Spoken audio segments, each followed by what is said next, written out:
Assalamualaikum warahmatullahi wabarakatuh. Perkenalkan, nama saya Eka Wardani Hasibuan, jurusan Tadris Kimia IAIN Batu Sangkar. Pada video kali ini saya akan menjelaskan tentang pengenalan alat-alat laboratorium. 1. Tujuan praktikum.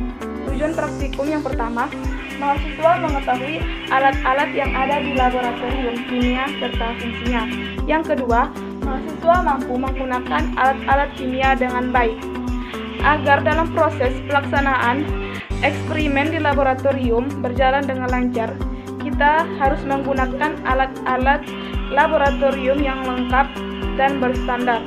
Alat-alat laboratorium ini memiliki fungsi yang berbeda-beda. Berikut alat-alat laboratorium. Yang pertama, Erlenmeyer. Erlenmeyer memiliki bentuk hampir sama dengan beker gelas, namun memiliki leher yang sempit. Digunakan untuk menampung dan mencampurkan bahan larutan atau cairan. Biasanya digunakan dalam proses filtrasi. Yang kedua, tabung reaksi. Tabung reaksi digunakan untuk mereaksikan bahan kimia dan menyimpan larutan dalam volume sedikit.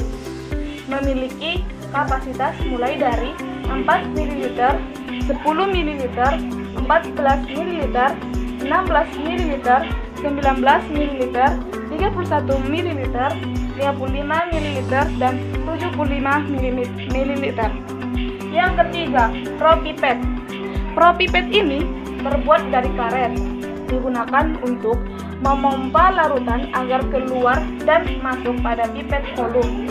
Propipet ini memiliki 3 saluran yang masing-masing memiliki katup. Yang pertama, katup yang bersimbol A atau aspirate berfungsi untuk mengeluarkan udara dari gelembung.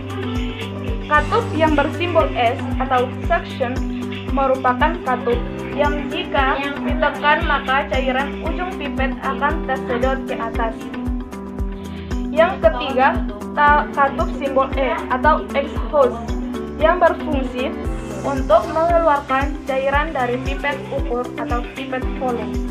Yang keempat, gelas kimia.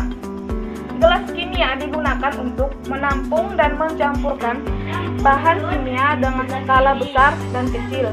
Memiliki ukuran mulai dari 25 ml sampai 5 liter. Yang kelima, rak tabung reaksi. Rak tabung reaksi ini digunakan untuk tempat penyimpanan tabung reaksi. Yang keenam, gelas ukur. Gelas ukur digunakan untuk mengukur volume larutan atau zat cair dengan tepat.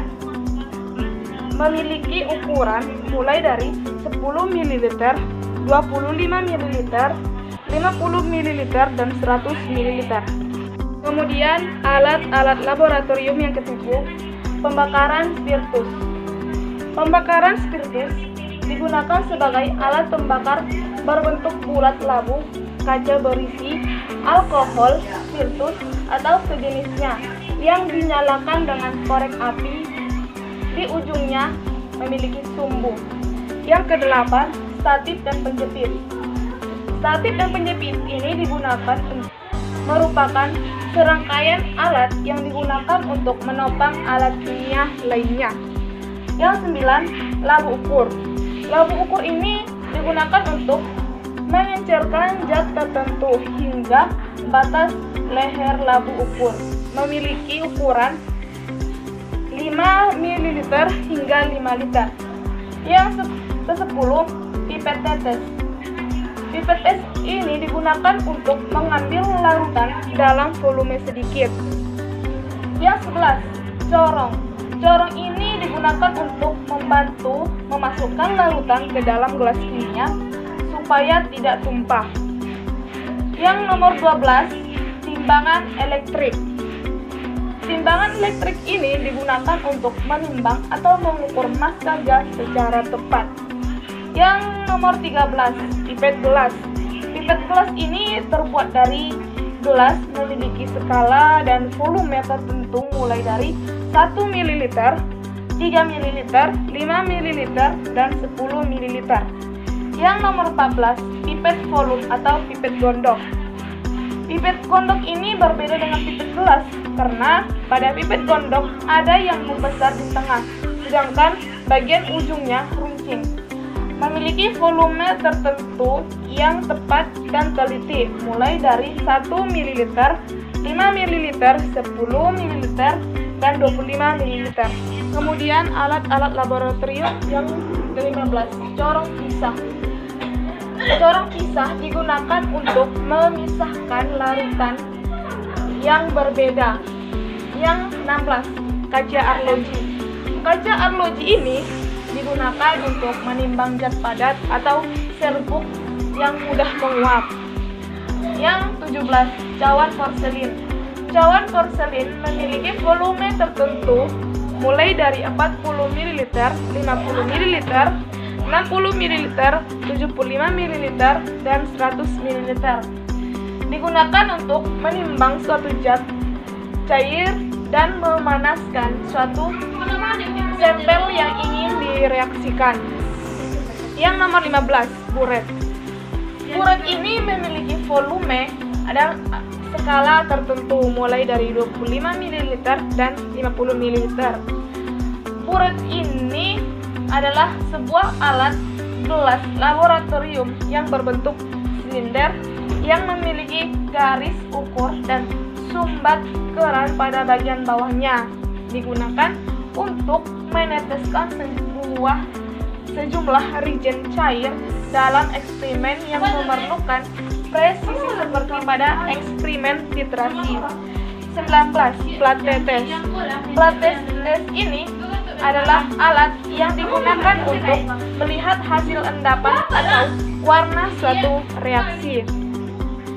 20, penjepit tabung reaksi.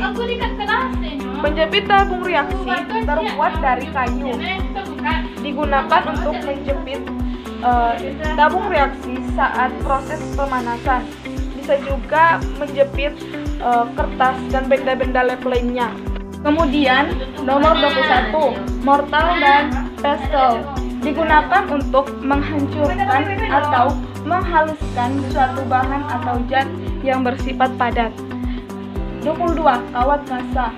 Digunakan untuk menahan beker atau labu ketika proses pemanasan bunsen atau pemanasan spiritus.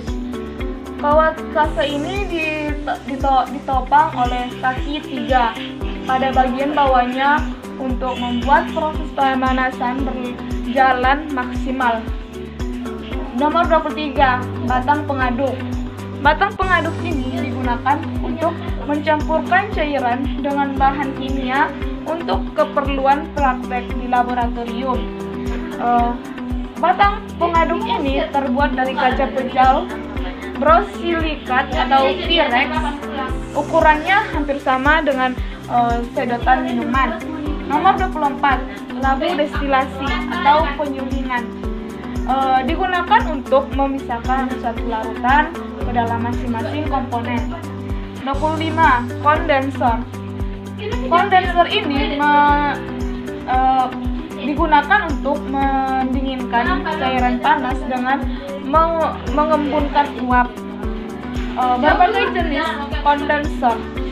Yang pertama, kondensor Graham, kondensor Coulomb, kondensor Dimrod atau spiral, kondensor leading atau lurus, dan kondensor Alin atau bulat. Nomor 26, spatula. Spatula ini terbagi menjadi dua, ada spatula plastik dan spatula logam. Spatula ini digunakan untuk mengambil bahan kimia berbentuk padatan atau kristal. Spatula plastik berfungsi untuk mengambil zat yang memiliki reaksi logam, sedangkan spatula logam berfungsi untuk mengambil zat yang tidak memiliki reaksi logam. Sekian dari video saya, semoga bermanfaat. Assalamualaikum warahmatullahi wabarakatuh.